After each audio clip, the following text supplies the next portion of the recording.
ressaltar o destaque. O senador Fernando Collor, do PTC, lembrou que o processo de impeachment contra ele, em 92, não permitiu separar uma coisa da outra. Mesmo depois de renunciar ao mandato, Collor ficou inelegível por 8 anos. Lewandowski decidiu acolher o pedido do PT. Determinou que fossem 2 votações.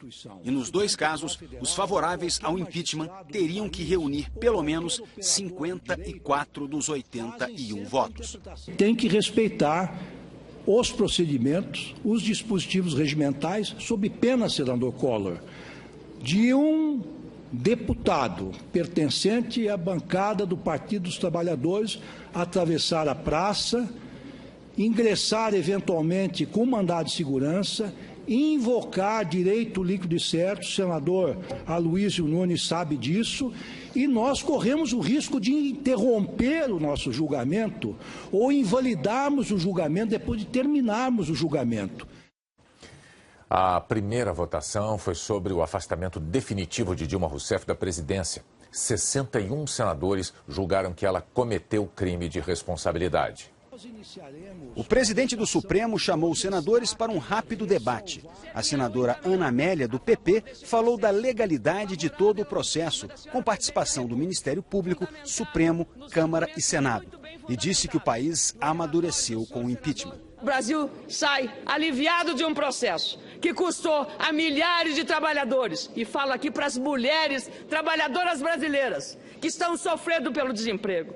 Mas dizer a elas também que um fio de esperança nasce, a nova esperança, um novo Brasil, um novo sistema político melhor, mais transparente, mais responsável. A senadora Vanessa Graziotin, do PCdoB, criticou o processo de impeachment. Voltou a dizer que Dilma não cometeu crime de responsabilidade, que ela era vítima de perseguição política iniciada logo depois da reeleição dela em outubro de 2014. Infelizmente, para o registro não só do momento, mas para o registro da história, a maioria vai caçar uma presidente inocente, não cometeu nenhum crime, e aqui não há nenhum hipócrita, aqui não há nenhum ingênuo, para saber que todos sabemos que ela não cometeu crime, mas a decisão é política. O presidente Lewandowski avisou os senadores.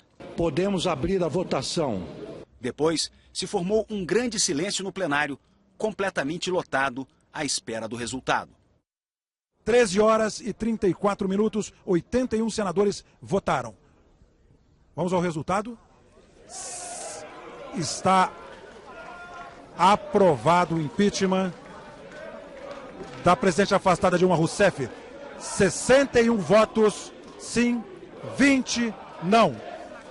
Proclamo o resultado. 81 senadores votaram.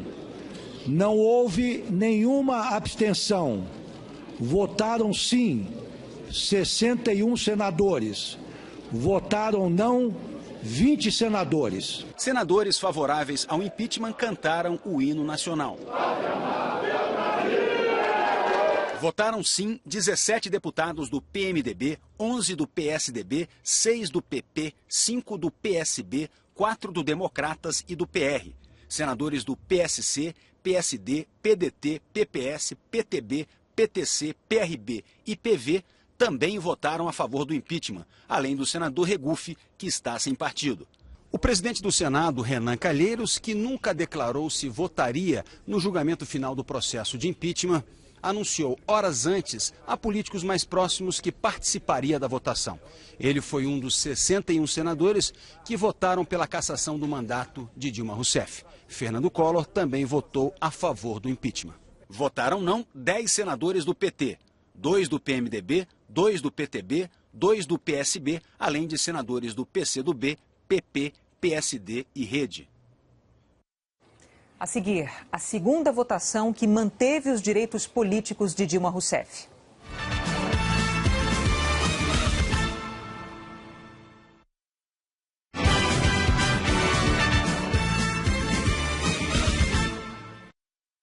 Depois de decidido o impeachment, os senadores começaram a segunda votação e o resultado foi favorável a Dilma Rousseff. Ficou decidido que ela não está inabilitada para o exercício de função pública pelos próximos 8 anos. Ricardo Lewandowski autorizou o debate sobre o tema. Vamos aos encaminhamentos. A senadora Cátia Abreu, do PMDB, citou o ministro do Supremo, Gilmar Mendes, para dizer que ele também concordava com a tese de que a pena de proibição de exercer função pública por 8 anos independe da perda de mandato. Falou que Michel Temer, em livro, tinha a mesma interpretação. Defendeu a honestidade de Dilma Rousseff e narrou uma conversa que teve com ela. A presidente Dilma me autorizou a dizer que já fez as contas da sua aposentadoria e, pelo fator previdenciário, ela tem 68 anos de idade, com 34 anos de contribuição, ela alcança pontuação de 104. Com 85, ela já se aposentaria e vai aposentar com em torno de R$5.000. Então a presidente Dilma precisa continuar trabalhando para poder suprir as suas necessidades. O senador Aloysio Nunes Ferreira, do PSDB, rebateu a senadora. Disse que ela interpretou errado o pensamento de Michel Temer, que Temer escreveu que uma punição está ligada a outra, e concluiu. Princípio fundamental da ordem jurídica. Todos são iguais perante a lei, sem distinção de qualquer natureza. Não importa mais, nós não vivemos sob o governo das pessoas, mas sob o governo das leis e da Constituição. Por isso, eu penso, apelo aos senhores senadores que mantenham no texto aquilo que a Constituição manda figurar nele. O senador Renan Calheiros anunciou voto para livrar Dilma Rousseff da inelegibilidade por 8 anos. Afastar a presidente da República é constitucional. Pode afastar na forma da Constituição e da democracia? Pode. Mas não é da Constituição inabilitar a presidente da República como consequência do seu afastamento, não. Essa decisão terá que ser tomada aqui pelo plenário do Senado Federal. E no Nordeste, costumam dizer uma coisa com a qual eu não concordo. Além da queda, coice. Nós não podemos deixar de julgar, nós temos que julgar, mas nós não podemos ser desumano. O meu voto é contrário à inabilitação. Surpresos com tanta disposição de Renan em defender Dilma, senadores do PSDB e do Democratas ainda tentaram anular a influência dele no resultado da votação. Não conseguiram. O plenário do Senado decidiu cassar o mandato da presidente Dilma Rousseff, mas manter os direitos políticos dela. Portanto, ela pode exercer funções públicas livremente. Foram 42 votos contra Dilma, mas eram necessários 54. Não houve comemoração. Lewandowski encerrou o julgamento. Peço às senhoras senadoras e aos senhores senadores que assinem a sentença. Está encerrada esta sessão de julgamento. Já com os trabalhos encerrados, houve bate-boca entre aliados de Dilma e defensores do impeachment.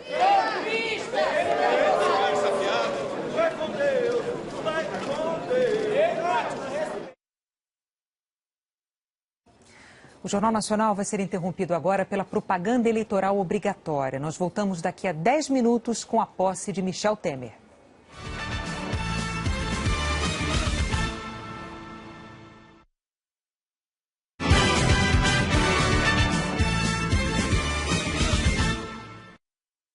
O presidente Michel Temer assistiu ao julgamento do impeachment de Dilma Rousseff pela televisão, no Palácio do Jaburu. Michel Temer estava acompanhado dos ministros mais próximos e dividiu a atenção entre o Senado e os ajustes no texto do pronunciamento desta noite. Quando saiu o resultado, seguiu para o Planalto, onde foi notificado da decisão. Ao chegar ao Congresso, não quis subir a rampa. No empurra-empurra até o plenário, a porta de vidro não resistiu. A sessão do Congresso, que reúne Câmara e Senado para dar posse a Michel Temer, foi convocada no plenário menor, plenário do Senado, onde horas antes Dilma Rousseff havia sido julgada e perdido o mandato de presidente. Michel Temer pediu uma cerimônia simples e rápida. Antes de chegar à mesa, cumprimentos. Depois do hino, Michel Temer prestou juramento à Constituição ao lado dos chefes do Legislativo e do Judiciário. Prometo manter, defender e cumprir a Constituição, observar as leis, promover o bem geral do povo brasileiro, sustentar a união, a integridade e a independência do Brasil.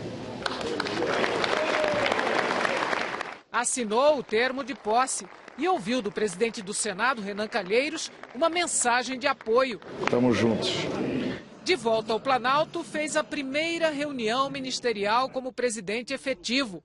Adotou um novo tom, mais duro, contra os adversários. Preciso firmeza, digo eu.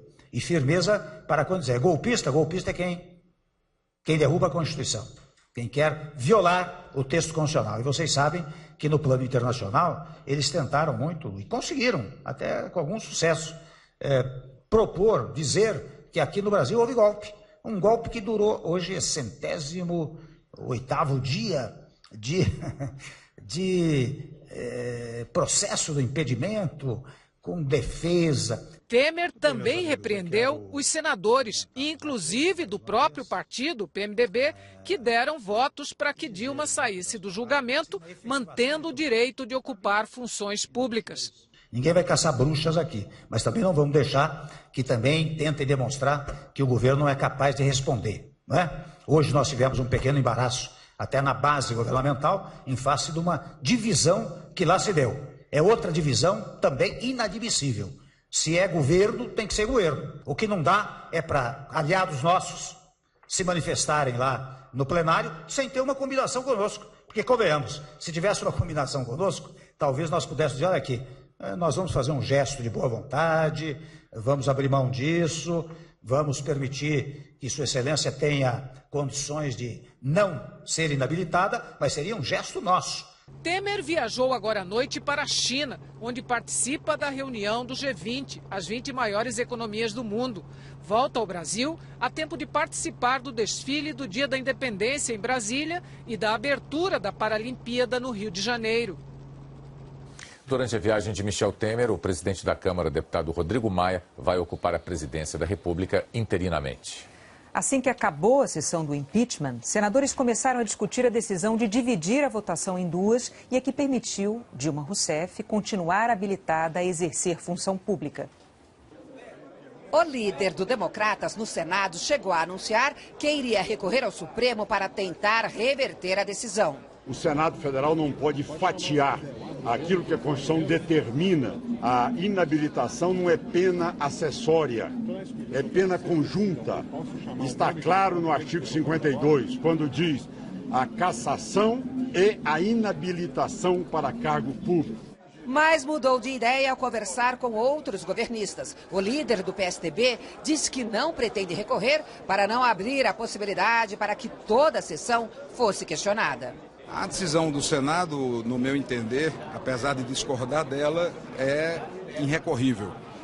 Se admite-se questionar a inabilitação, obviamente poderia ser questionado o próprio impeachment. Portanto, não vejo espaço jurídico, nem argumento constitucional para o Supremo rever nenhuma das duas decisões. A advogada de acusação, Janaína Pascoal, também não pretende recorrer, mas o Solidariedade, outro partido da base do governo, divulgou nota, dizendo que vai sim ao Supremo contra a decisão que permitiu que Dilma Rousseff, mesmo perdendo o mandato, continuasse habilitada a ocupar cargo público.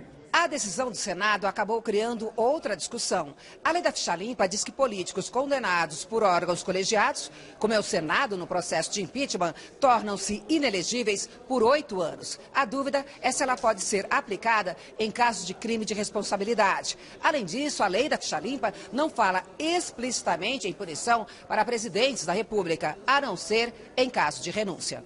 Logo após a votação, o próprio líder do PT no Senado chegou a considerar que a lei da ficha limpa poderia impedir uma candidatura de Dilma. A elegibilidade passa pela lei da ficha limpa, que define que quando há uma definição colegiada, não há possibilidade da candidatura. Aí, certamente, o Supremo vai definir se o Senado, e eu acho que o Senado é um colegiado, com essa decisão, ela teria dificuldades de ser candidata. O professor de Direito da Fundação Getúlio Vargas, Tomás Pereira, afirma que a lei da ficha limpa não se aplica em casos de crime de responsabilidade. A lei do ficha limpa, né, regula especificamente certas situações em que alguém condenado fica inelegível. No caso do impeachment, não é uma questão de aplicação da lei da ficha limpa, né? É uma questão de aplicação direta da Constituição. Marlon Reis, um dos idealizadores da ficha limpa, explica que a lei não previu a pena para presidente da República, justamente porque a Constituição já prevê que presidentes que tenham o mandato cassado se tornem inelegíveis. A lei da ficha limpa não prevê nada com relação à perda do mandato de presidente da República. Ela o faz em relação aos cargos de governador do Estado, do Distrito Federal ou de prefeito.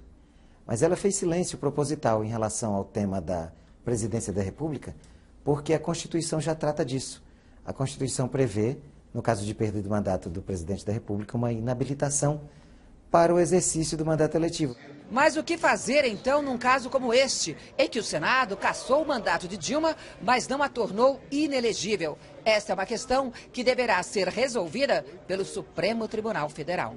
Nós não podemos aplicar, por analogia, medidas que envolvam restrição a direitos. Se o Senado optou por não impor a presidente Rousseff a sanção que ele considerou possível, a sanção autônoma de inabilitá-la temporariamente por 8 anos para o exercício de qualquer função pública, eletiva ou de nomeação, então a consequência parece-me evidente. Mas, de qualquer maneira, essa é uma questão que poderá vir a ser apreciada pelo Supremo se e quem detiver legítimo interesse para tanto provocar o exercício por esta Corte da sua jurisdição. Logo depois da aprovação do impeachment, Dilma Rousseff fez um pronunciamento. Repetiu que é vítima de um golpe e disse que vai fazer uma oposição enérgica e incansável. Hoje, o Senado Federal tomou uma decisão que entra para a história das grandes injustiças. Os senadores que votaram pelo impeachment escolheram rasgar a Constituição Federal. Decidiram pela interrupção do mandato de uma presidenta que não cometeu crime de responsabilidade. Condenaram uma inocente e consumaram um golpe parlamentar. A descrença e a mágoa que nos atingem em momentos como esse são péssimas conselheiras. Não desistam da luta. Ouçam bem. Eles pensam que nos venceram, mas estão enganados. Sei que todos nós vamos lutar. Haverá contra eles a mais determinada oposição que um governo golpista pode sofrer. Espero que saibamos nos unir em defesa de causas comuns a todos os progressistas, independentemente de filiação partidária ou posição política. Proponho que lutemos todos juntos contra o retrocesso, contra a agenda conservadora, contra a extinção de direitos, pela soberania nacional e pelo restabelecimento pleno da democracia. Saio da presidência como entrei, sem ter incorrido em qualquer ato ilícito, sem ter traído qualquer de meus compromissos, com dignidade, carregando no peito o mesmo amor e admiração pelas brasileiras e brasileiros e a mesma vontade de continuar lutando pelo Brasil. Agora à noite, manifestantes protestaram em algumas capitais. Em São Paulo, a polícia fez um cordão de isolamento para separar os manifestantes a favor e contra o impeachment na Avenida Paulista. Há poucos minutos, um grupo tentou mudar o trajeto e a PM jogou bombas. No Rio de Janeiro, integrantes de movimentos sindicais e sociais se reuniram no centro com faixas de apoio a Dilma e contra a posse de Michel Temer. No Recife, um grupo contra o impeachment bloqueou o trânsito numa das avenidas mais movimentadas. Em Porto Alegre, numa caminhada pelo centro, manifestantes também protestaram contra a saída de Dilma Rousseff. Boa noite. Boa noite, até amanhã.